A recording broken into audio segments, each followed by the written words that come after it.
Shalom everyone, I'm going to continue the series of fantastic pages of the Daf Yomi on page 56. Naturally that is called Nun Vav, here in Masechet Avodah Zara. Very interesting. We see that there's a Mishnah that started in yesterday's page on page 55, Amud Aleph, focused on the laws of Yayin Nesech, something we've spoken about on various occasions before.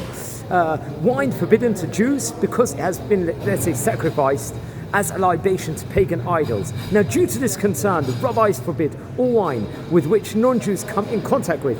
Now, it's actually interesting. The Mishnah teaches that as long as the grapes are still in the process of being squeezed in the wine press, over here, even if there are non-Jews who are touching the grapes and placing them in the press to be tread on, they will not be considered to become yayin nesach at that window of time of it. The juice is only considered to have become wine when it flows out of the press and into the collection vats respectively. That's the time. Now in the Gemara, Rav Huna argues that the ruling of the Mishnah is not final and that it is the teaching of the Mishnah Rishonah, the first Mishnah. A later rendition of the Mishnah prohibits use of the wine as soon as it is squeezed and has begun flowing, even if it remains at that window in time inside the press. Now, in a continuation of the Gemara, on today's page, Rav Huna is quoted as teaching that the juice in the press remains permitted only if the basket that strains out the pits and the sediment is not returned to the press. If the straining basket is put back into the press, then all the juice in the press will become forbidden. Now, many of the commentators argue over here, let's just say,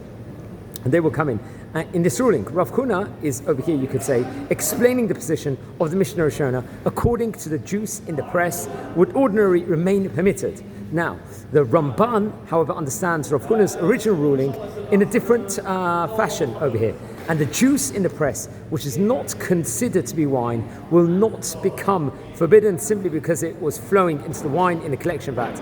Adding wine, let's just say, over here, from the straining baskets, the juice in the press will prohibit all of the juice. Very interesting. Page number 56 here in Masechet Avodah Zara. Wishing you all a fantastic day and be well. And thanks everyone for watching and keep up with the day.